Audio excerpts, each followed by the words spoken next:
Di tanah bernama Kabegjan, kisah kelam tertulis dalam darah.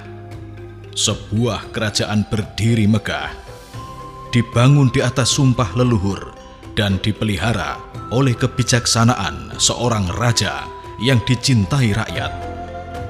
Tapi malam itu sejarah berubah.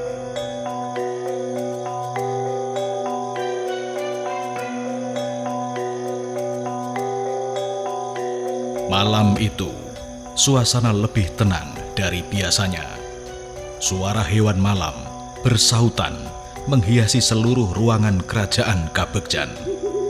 Prabu Aryoseto, raja yang arif, duduk dalam diam di ruang semedi.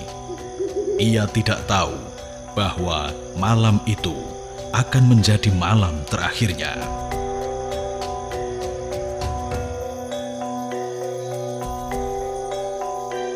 Namun, di tengah ketenangan Prabu Aryoseto bersemedi, tiba-tiba, "Kanda Aryoseto, berhentilah bersemedi." "Ada apa adikku Raka Sandya? Kenapa kau bangunkan aku dari semedi?"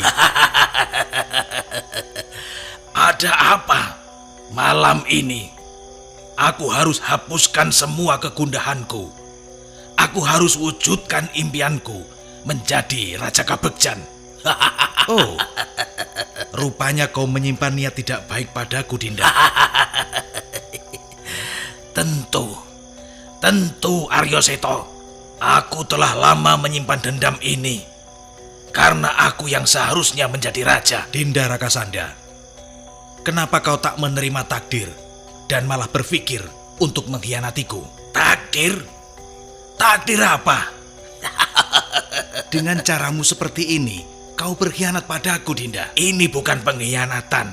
Ini adalah takdir yang kau cegah terlalu lama, Aryoseto. Dan takdirmu ini." Hiya!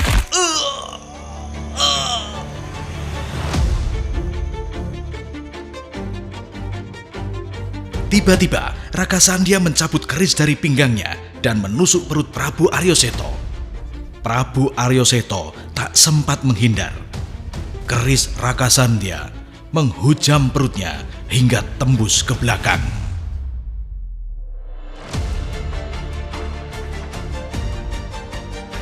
"Raka Sandya, kenapa kau lakukan ini? Kau telah berkhianat. Tega kau, Raka Sandya."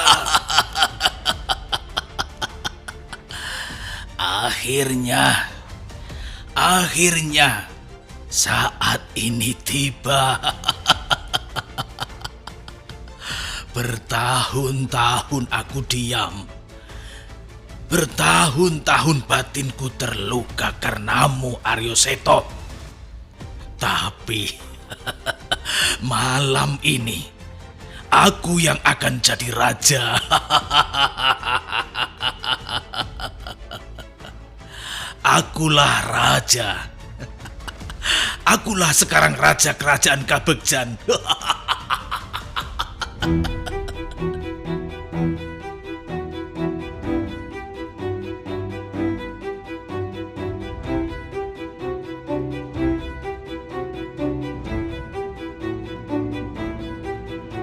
Demikianlah, akhirnya Prabu Aryoseto tewas di tangan adiknya sendiri, Raka Sandya. Raka Sandya yang licik kemudian mengarang cerita bahwa Prabu Aryoseto tewas dibunuh orang tak dikenal saat dirinya dan Prabu Aryoseto sedang berbincang berdua, dan Prabu Aryoseto tewas dalam penyerangan itu.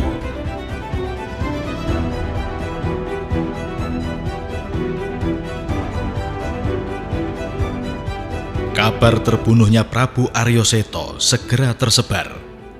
Dewi Mangun Arum, sang permaisuri Prabu Aryoseto, tak kuasa mendengar kabar itu.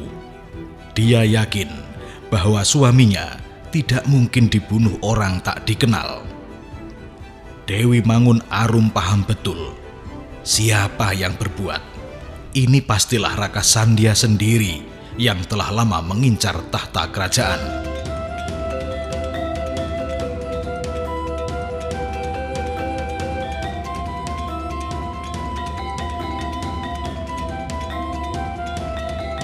Maka pada keesokan harinya, ia justru pergi dari istana dengan diam-diam, karena dia tahu Raka Sandya pasti tidak akan membiarkan dirinya dan bayinya hidup. Dalam batin yang berkecamuk, Dewi Mangun Arum bersumpah akan membalas dendam kepada pembunuh suaminya. Sebelum kepergian Dewi Mangun Arum dari istana, ia telah mengutus pengawal pribadinya yang setia, yaitu Rekso Jiwo, untuk tetap bertahan di istana dan terus mencari tahu siapa sebenarnya pelaku pembunuh sang raja. Meski Dewi Mangun yakin pelakunya adalah Raka Sandya, adik sang raja, tapi dia tidak punya bukti.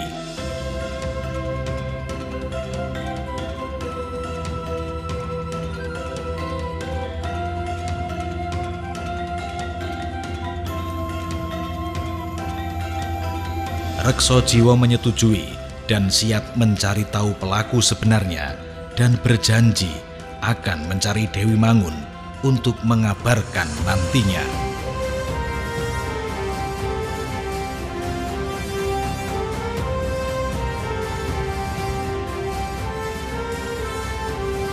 Maka legalah Dewi Mangun saat itu. Ia pergi dari istana hanya membawa beberapa baju biasa dan merubah penampilannya.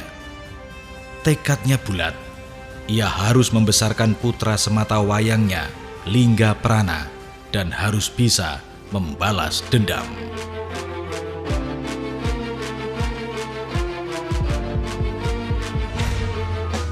Kemanakah Dewi Mangun dan bayinya pergi?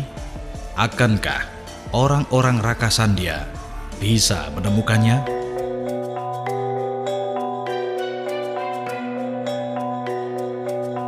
Jika Anda suka dengan kelanjutannya, silakan bantu like dan subscribe untuk seri selanjutnya.